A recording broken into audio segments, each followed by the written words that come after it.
ایک عجیب روایت ہمیں ملتی ہے سیرت کی کتابوں میں. میرے نبی پاک صلی اللہ تعالی علیہ وسلم نا رات کے وقت پہاڑ کی چوٹی پہ بیٹھ کے قرآن پاک کی تلاوت کرتے تھے. حضور نا رات کے وقت قرآن پاک کی تلاوت کر رہے تھے. نبی کریم تلاوت کر رہے تھے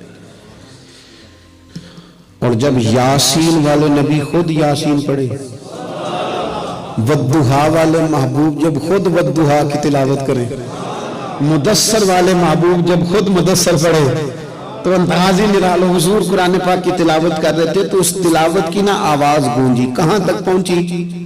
ابو جہل بھی کسی جھاڑی میں چھپ کے حضور کا قرآن سننے لگے. سریلی اتنی تھی، اس میں لطف اتنا تھا. ابو سفیان بھی آ گئے، کسی جھاڑی میں چھپ کے قرآن سننے لگے. اخنس بن شریک بھی آ گیا. تھوڑا نہیں سنا، ساری رات ہی حضور کی تلاوت سنتے رہے. ساری رات تلاوت سنتے. صبح ملاقات ہوگی، تو کدھر آیا تھا، تو کدھر آیا تھا، تو آج کے بعد نہ آئے کوئی بھی. لیکن کہتے ہیں اگلے دن سوئے تو بے چین کیا حضور کی آواز میں. پھر اٹھے، تینوں آ کے پھر مختلف جگہوں پہ بیٹھ گئے. سویرے پھر ملاقات ہو گئی. آج کے بعد نہیں آنا، تو بھی نہ آنا، تو بھی نہ آنا. پر کہاں چین لینے دے حضور کی میٹھی آواز، کہاں چین لینے دے حضور کی میٹھی آواز.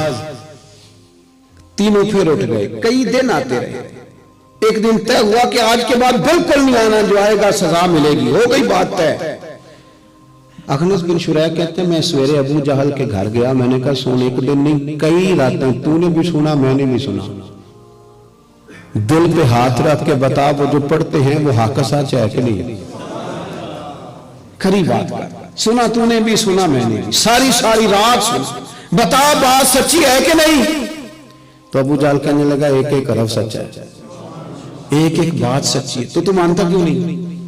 پھر تو مانتا کیوں نہیں؟ تو جو ابو جہل نے جواب دیا، خدا را اس پہ غور کرنا، میری منت سمجھ کر اس بات پہ غور کرنا. او پھر تو مانتا کیوں نہیں؟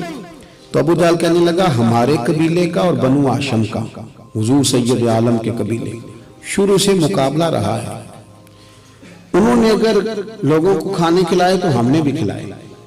انہوں نے غریبوں کا بوجھ اٹھایا تو ہم نے بھی اٹھایا. انہوں نے اگر گھوڑا توڑایا تو ہم نے بھی توڑایا. پھر انہوں نے دعویٰ کر دیا کہ ہمارے اندر ایک نبی آ گیا. اب ہم کیسے مان لیں اس قبیلے میں نبی آ گیا؟ پہلے کیا کہہ رہا ہے؟ بات بالکل حق ہے. اب کیا کہہ رہا ہے؟ اس کے کہنے کا مطلب یہ کہ اگر میرے قبیلے میں نبی آتا تو میں مان جاتا. اور خدا کے بندو، یہ برادری کا بت، قبیلے کو جو بت بنا لیا معاذ اللہ، وہ تعصب بن کے آڑ بن گیا، گروہ پرست ہو گئے. وہ کہنے لگا اس کا مطلب یہ تھا کہ میرے قبیلے میں ہوتے تو میں مان جاتا. قبیلہ دوسرا ہے. خدا را ان بتوں کو توڑنے کی ضرورت ہے. کاش ابو جہل یہ سمجھتا کہ یہ تو رب کی تقسیم ہے نا، واللہ یختص برحمتہ من یشاء. وہ کہتا ہے میں جس کو چاہتا ہوں اپنے فضل سے اپنا خاص بنا لیا کرتا. تھوڑا سا ان راتوں کو، اور نوجوانوں سے کہوں گا روزے رکھنے کے دن ہیں، چھوٹے دن ہیں.